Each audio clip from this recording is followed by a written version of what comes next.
कर बाजार में बेचता हूँ। इसी से हम 3 प्राणियों का जीवन निर्वाह होता है। मेरा नाम सत्यवान है। आप कहिए मैं आपकी क्या सेवा करूँ?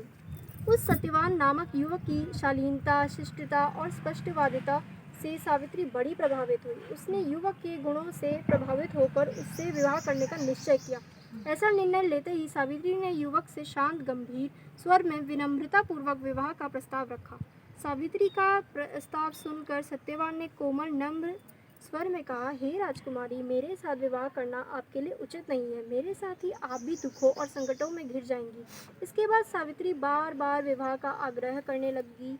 सत्यवान तरह तरह से समझाता रहा, लेकिन सावित्री के हठ करने पर सत्यवान ने कहा, समीप ही मेरी कुटिया है, वहाँ मेरे माता पिता हैं, आप उनके पास चलें।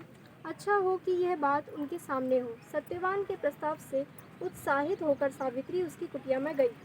वहाँ सत्यवान के अंधे माता पिता ने भी सावित्री को हर तरह से समझाया, पर सावित्री ने अपनी ओर से उन्हें तरह तरह से आश्वस्त कर विवाह की स्वीकृति प्राप्त करने में सफलता प्राप्त कर ली। सत्यवान ने भी विवाह के लिए स्वीकृति दे दी। सत्यवान की कुटिया से लौटकर सावित्री अपने पिता के पास पहुंची और संपूर्ण वृतांत बता दिया। सावित्री अपने पिता से वार्तालाप कर रही थी कि उसी समय नारद जी आ पहुँचे।